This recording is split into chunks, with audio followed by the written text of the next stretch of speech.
साफ मना करूंगा। मेरे घर से कौन सा उसके घर से तेल आता है मुझे कि मेरी गाड़ी में तेल डलवाया, मेरे घर में तेल सब्जी के लिए दे भैया।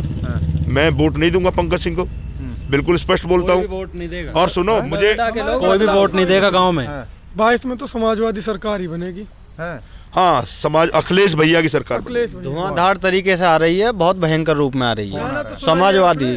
कौन सा? इस बार अखिलेश को कोई नहीं रख सकता। क्यों भाई साहब? समाजवादी आएगी भैया। उनके यहाँ से मुझे फोन आता है पंकज सिंह जी के यहाँ से कि बोले भाई साहब आप पंकज भैया का प्रोग्राम लगवा लो। भैया 5 साल हो गए, पंकज भैया आज तक नहीं आए और आज हम प्रोग्राम कैसे लगवा लें? तो आपने क्या कहा? नहीं, मैंने मना कर दिया, बिल्कुल हम नहीं लगवाएंगे भैया।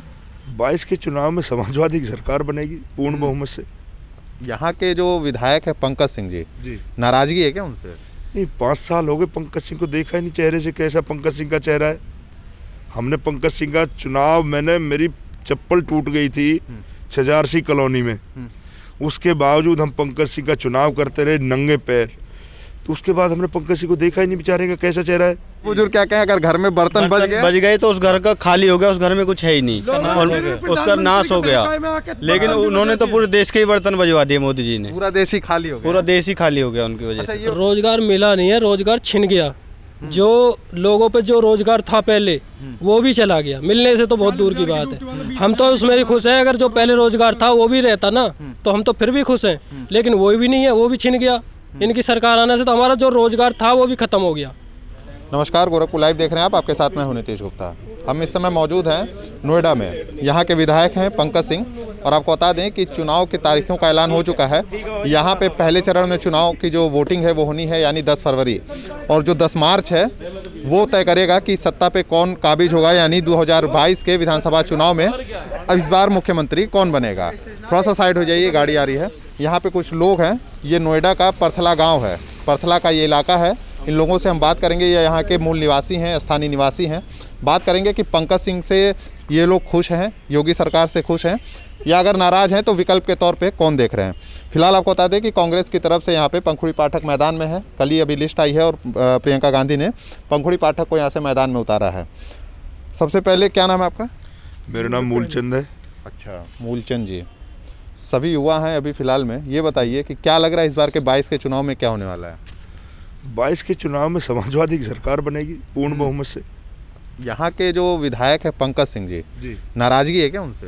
नहीं, 5 साल हो गए, पंकज सिंह को देखा ही नहीं चेहरे से, कैसा पंकज सिंह का चेहरा है। हमने पंकज सिंह का चुनाव, मेरी चप्पल टूट गई थी छजारसी कॉलोनी में, उसके बावजूद हम पंकज सिंह का चुनाव करते रहे नंगे पैर। तो उसके बाद हमने पंकज सिंह को देखा ही नहीं, बेचारे का कैसा चेहरा है। अच्छा, आप 17 की बात बता रहे हैं, उस समय आप उनके लिए बहुत दौड़े। हमने सोचा कि भाई ये समाजवादी की सरकार बने, उसकी बीजेपी की सरकार बने और पंकज सिंह अच्छा काम करेंगे, राजनाथ सिंह के बेटे हैं।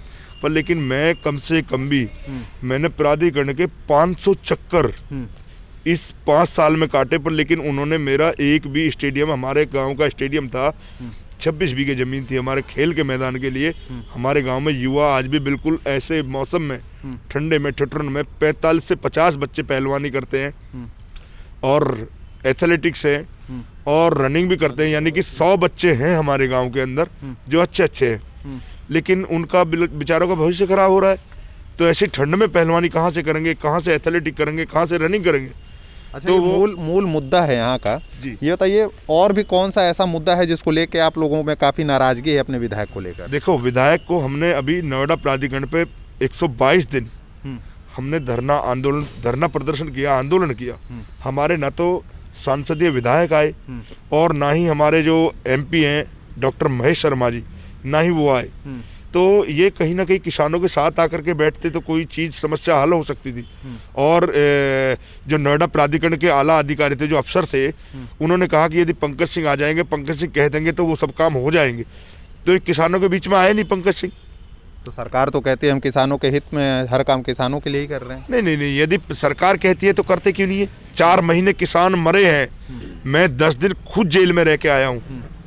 मेरे साथ 107 एक बेचारे 85 साल उम्र थी जिनकी, वो बुजुर्ग जेल में रह के आए हैं। तो किसानों का इन्होंने कहाँ सुना है? अच्छा, आप लोग भी वो जो कृषि कानून बिल आया था उससे नाराजगी थी क्या आप लोगों? हाँ, उससे नाराजगी थी, बिल्कुल। आप लोग भी जो गाजीपुर बॉर्डर और तमाम जगहों पे जो प्रदर्शन चल रहे थे, क्या उनका सपोर्ट कर रहे थे? नहीं, गए थे हम। अच्छा। हमने सपोर्ट किया है। हाँ। पर लेकिन क्या वो उसमें प्रधानमंत्री को बैक होना पड़ा, हाँ। केंद्र सरकार को बैक होना पड़ा। हाँ। और इससे बहुत अच्छा हुआ है, किसान के वो अनित की बात थी। हाँ। तो देखो अभी ये तेल का रेट इतना महंगा किया है, सरसों का तेल जो बोलते हैं, तो उसका 214 रुपये केजी, और उस पर लिखा हुआ आता है अडानी जो पैकेट है। कहाँ पे तेल लिखा रहा है? तेल ये मॉलों में जाओगे ना आप, हाँ। तो जो शीशे की जो बोतल होती है उस पर अडानी ग्रुप, हाँ। ये, और जो वो दूसरे वाले हैं वो उन्हीं को इतना बढ़ावा दे दिया, ठीक है, और उसके बावजूद इतनी ज़्यादा महंगाई कर दी। अच्छा, योगी सरकार जो तमाम वादे करती है, जैसे कि हमने सड़कों का काम बहुत बढ़िया किया। अब देखिए, पहले के लोग जो है बिजली नहीं मिलती थी, 24 घंटे लोगों को बिजली मिल रही है। रोजगार का दावा करते हैं कि हमने 4.5 लाख जो है नौकरियां दी। महंगाई कहते हैं महंगाई है, लेकिन ठीक ठाक है, ऐसा तो कुछ हुआ नहीं। महंगाई इन्होंने, अभी मैं बताऊं आपको महंगाई की बात, इन्होंने कहा कि हम सिलेंडर देंगे, इन्होंने सिलेंडर फ्री बांटे हैं। अब भरने का सिलेंडर, जब कांग्रेस सरकार थी 2015 में, 2014 में, सॉरी 2014 से पहले 360 रुपये सिलेंडर का रेट था। आज सिलेंडर का रेट 1000 रुपये। तो महंगाई कहाँ है?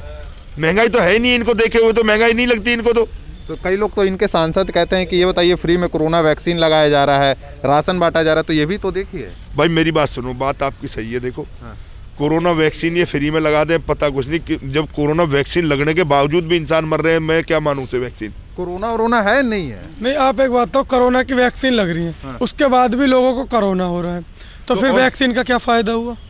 तो सरकार ये तो एक तरीके से मान लो दवाई लगा रही है। अगर वैक्सीन किसी चीज़ की, अगर कोई दवा है, तो फिर उसके बाद तो वो बीमारी होती ही नहीं है, करीब ज़्यादा नहीं तो 2-3 साल के लिए तो ठीक हो। लगा क्या रहा है? तुरंत 1 महीने बाद ही कोरोना हो रहा है। लगा क्या रहे हैं? अब वो तो सरकार को ही पता होगा क्या लगा रहे हैं क्या नहीं लगा रहे, उसमें हम क्या बता सकते हैं? हमने तो दवाई बनाई नहीं है। लेकिन वो तो सरकार कोरोना तो है। ये तो देखो, वो तो कोरोना की जो महामारी है उसमें लोगों ने सपोर्ट किया। मोदी जी ने ये बोला कि दिए जलाओ, लोगों ने दिए जलाए, ताली बजाने के लिए बोला, थाली पीटी, सारी चीजों से लोगों ने सपोर्ट किया। उसके बाद भी कोरोना तो गया नहीं, लोग अपने घर से चले गए उठ के, सीधा लेट के 15 लाख का पैकेज दे दिया, 20 लाख का पैकेज दे दिया, और उस 20 लाख पैकेज के चक्कर में सारी महंगाई कर दी। 20 लाख का कौन सा पैकेज? मोदी जी ने दिया था ना कि कोरोना में हम 20 लाख का पैकेज देंगे, सभी के लिए कोई परेशानी होगी तो 20 लाख का पैकेज है। 2017 में सरसों का तेल 80 रुपये लीटर आता था, हाँ। अब 250 रुपये लीटर आ रहा है वही सरसों का तेल। इतनी महंगाई थोड़ी नहीं होनी चाहिए, ज़्यादा 100 रुपये का हो जाए। हमारे बड़े बुजुर्ग ऐसा कहते हैं कि जिस घर के बर्तन बज गए उस घर में कुछ रहा नहीं। मोदी जी ने तो पूरे देश के ही बर्तन बजवा दिए, सब कुछ बेक मारा। आपका लाल किला ये देखिए, सही बात ये तो कहावत हो गई।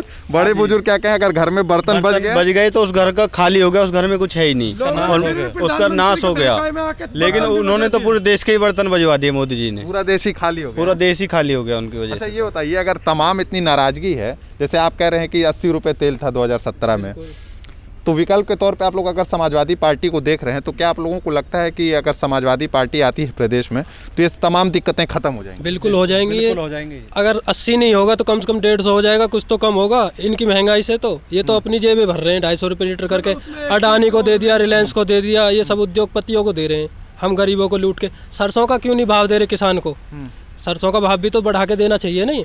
कर सरसों का भाव तो वही चल रहा है, और तेल का बढ़ा दिया, 250 रुपये कर दिया। ये तो गलत हो रहा है ना। अच्छा, बाकी अपराध के ऊपर जो सरकार बात करती है कि अपराध खत्म हो गया यूपी से, एक तो मरता है वो एक बदमाश मरता है, 2 शरीफ मरते हैं। उसमें 2 शरीफों का एनकाउंटर होता है, एक बदमाश को घेरते हैं। जबकि एक बदमाश नहीं मरना चाहिए, चाहे 100 एक शरीफ नहीं मरना चाहिए, चाहे 100 बदमाश बच जाए। कहावत तो ये सरकार में बदमाश के चक्कर में निर्दोष लोग बिल्कुल मारे जा रहे हैं। हमारे यहाँ के भाई, वो जितेंद्र यादव को गोली मार दी थी, अब तक वो व्हील चेयर पे हैं। ना तो कोई विधायक जी नहीं आते, कभी सांसद जी नहीं आते, कोई देखने के लिए नहीं आया। आज तक योगी जी ने कोई मदद करी हो उनकी? कोई मदद नहीं करी। और अखिलेश यादव विपक्ष में रह के भी 10 लाख का पैकेज दिया था, उसमें वो आए थे मुलाकात, बिल्कुल वहीं से भिजवा दिया था। शिवपाल जी आए थे, उन्होंने 1 लाख रुपए का वो मदद की थी। एक और सवाल, युवा हैं, रोजगार को लेकर सरकार तमाम दावे करती है, आप इसको किस तरीके से? रोजगार मिला नहीं है, रोजगार छिन गया। जो लोगों पे जो रोजगार था पहले वो भी चला गया, मिलने से तो बहुत दूर की बात है। हम तो उसमें भी खुश हैं, अगर जो पहले रोजगार था वो भी रहता ना तो हम तो फिर भी खुश हैं, लेकिन वो भी नहीं है, वो भी छिन गया। इनकी सरकार आने से तो हमारा जो रोजगार था वो भी खत्म हो गया। मिला तो बहुत दूर की बात है, खाली लॉलीपॉप मिल रहे हैं, झूठ के लॉलीपॉप। यानी सरकार ने रोजगार दिया नहीं, छीन लिया। बिल्कुल सारे रोजगार छीन लिया। अब ज्यादा बेरोजगारी, आप आंकड़े देख लो ना देश में अब कितनी बेरोजगारी है। जिनकी 10,000 रुपये सैलरी उनकी भी छिन गई। पहले 10,000 रुपये में महंगाई कमी तो काम भी चल जाता था लोगों का। अब 10,000 रुपये की सैलरी होगी 5,000 की, जिनकी 5 की उनकी खत्म ही हो गई और महंगाई बरकरार है। और जो बेचारे किराए उराए पे रह रहे होंगे वो तो किराए वाले तो गांव चले गए सब। और खेती में इस बार कितनी आर्थिक मदद दी, इन्होंने कुछ भी ना किया किसी के लिए। इन्होंने सरकार ने बोला कि आप अपने किराए माफ़ कर दो किराएदारों के लिए। हमने 3-3 महीने माफ़ कर दिए किराएदारों के लिए, लेकिन हमारे लिए बिजली माफ़ कर दो ना। हमारे लिए तो बिजली माफ़ भी नहीं हुई। पहले 5 रुपये यूनिट भाई, हमारे लिए तो यूनिट कर बिजली दी। माफ़ करो आप। अच्छा, महंगाई को लेके लोग काफी परेशान हैं। एक अपराध का बड़ा दावा करती है सरकार की अपराध मुक्त बना दिया हमने प्रदेश को, यानी उत्तम प्रदेश बना दिया। जी नोएडा काफी हाईटेक सिटी है जी और पंकज सिंह यहाँ से विधायक हैं। जी तमाम चीजें आप लोगों ने भी देखी होगी। जी जी। अपराध खत्म हुआ है, विकास हो रहा है नोएडा का? नहीं नहीं नहीं, अपराध खत्म होता तो हमारे यहाँ एक विजय शर्मा, विजय दर्शन शर्मा थे। उन्होंने क्या करा, हमारे जितेंद्र यादव थे बेचारे, गांव के जिम ट्रेनर थे, तो उनको बेचारे को गोली मार दी। जरा सी कोई बात नहीं, कोई चीज नहीं, अपनी ईगो के ऊपर। और आज गोली मारे वो कौन थे? वो जितेंद्र यादव थे विकास शर्मा थे। और गोली जो मारा जिन्होंने गोली मारा थे विकास वे नहीं विजय दर्शन विजय दर्शन शर्मा थे, वो दरोगा थे। अच्छा, पुलिस वाले थे। तो आपका कहना है मतलब इनकाउंटर कर दिया? नहीं, एनकाउंटर के लिए उन्होंने बोला एनकाउंटर कर दिया। आज तक का मैं बताऊं, गौतम बुद्ध नगर डिस्ट्रिक्ट के अंदर परथला गांव ऐसा है जिसमें एक भी कोई भी क्राइमिनल या कोई भी क्राइम नहीं है हमारे गांव के 151 का भी केस नहीं, 151 का किसी बच्चे के ऊपर केस नहीं है हमारे गांव के अंदर। इन्होंने हमारे बच्चे को बेचारे को गोली मार दी और कहता है कि बोले ये जो है बदमाश है, बहुत बड़ा बदमाश है, एनकाउंटर कर दिया। वो ना तो पंकज सिंह ने आज तक, ना ही डॉक्टर महेश शर्मा जी MP है यहाँ, ना ही मुख्यमंत्री योगी आदित्यनाथ ने, ना ही किसी और आला अफसर या अधिकारी या कोई आला कोई नेता बीजेपी का आया नहीं उनके पास। और इन्होंने गोली लगवा करके उस लड़के को व्हील चेयर पे बिठा दिया। उसके जरा से 2 बच्चे हैं, उसकी माँ और बाप रोजाना रात दिन मैं देखता हूँ रो के मर रहे हैं। अच्छा, ये बताइए उस वाकया के बाद आप लोगों में खासकर काफी नाराजगी है? नहीं, मैं तो बिल्कुल ही, मुझे उसी दिन से नाराजगी है कि ऐसी सरकार अपराधियों को खत्म करने के लिए, ये तो पुलिस ने अपराध खुद अपना पनप रहा है पुलिस में। जब आपको लगता है निर्दोष लोग ज्यादा फंस रहे हैं? निर्दोष लोग गुंडा बन चुके हैं। मैं ऐसे लोग, हमारे इस बीजेपी सरकार में तो पुलिस ही गुंडा है।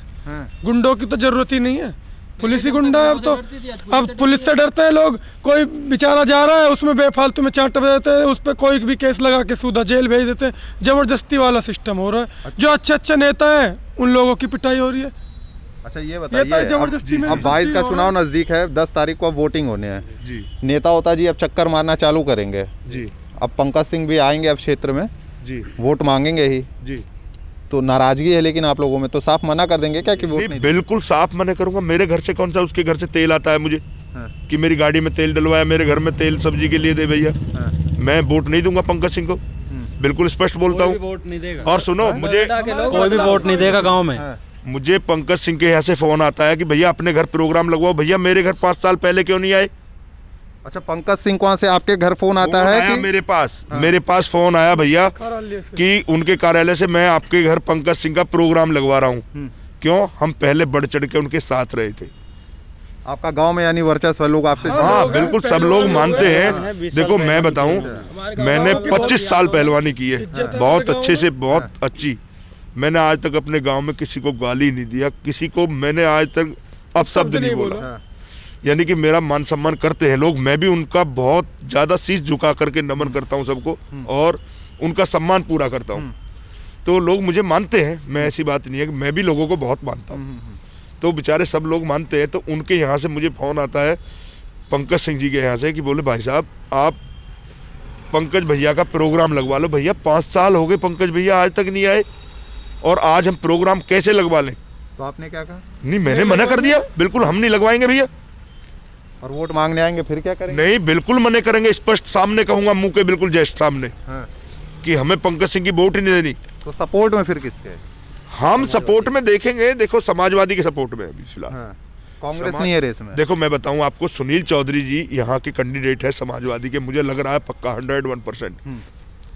मुझे पक्का भरोसा है कि सुनील चौधरी जी का टिकट होगा यहाँ से, ये मेरी अंदरूनी क्या आत्मा कहती है। लेकिन ये बताइए कि पिछले 20 साल यानी 4-5 बार से तो लगातार बीजेपी यहाँ पे रही है काफी, नहीं, तो आपको लगता है कि इस बार बदलाव होगा? हाँ, इस बार बदलाव होगा, 101% बदलाव होगा। हाँ। यहाँ पार्टी एक से बार- नाराजगी है बीजेपी से? नहीं, बिल्कुल नाराजगी है। देखो, यदि इनके पास किसी काम के लिए जाए तो हमारा बात नहीं चल रही है, कोई चीज़ के लिए, बिल्कुल सार्वजनिक काम, अच्छाई के काम के लिए। मैंने आज तक कोई भी गलत काम के लिए फ़ोन नहीं करता हूँ मैं, किसी नेता, किसी के लिए भी नहीं। मैं गलत आदमी नहीं हूँ, तो मैं गलत काम के लिए भी फ़ोन नहीं करता किसी के लिए। मैं कहता हूँ कोई सार्वजनिक काम है, किसी खेल के लिए, किसी चीज़ के लिए फ़ोन करता हूँ, तो वो हमारा फ़ोन ही नहीं उठाता कोई भी इंसान। तो हम कहते हैं कि जिस सरकार में कामें हों, जिस सरकार में काम हो, हम उसके साथ हैं। तो आपको लगता है यानी 22 में अगर बदलाव होगा तो फिर काम होगा? देखो मैं बताऊं आपको, सुनील चौधरी जी एक समाजवादी के कैंडिडेट है।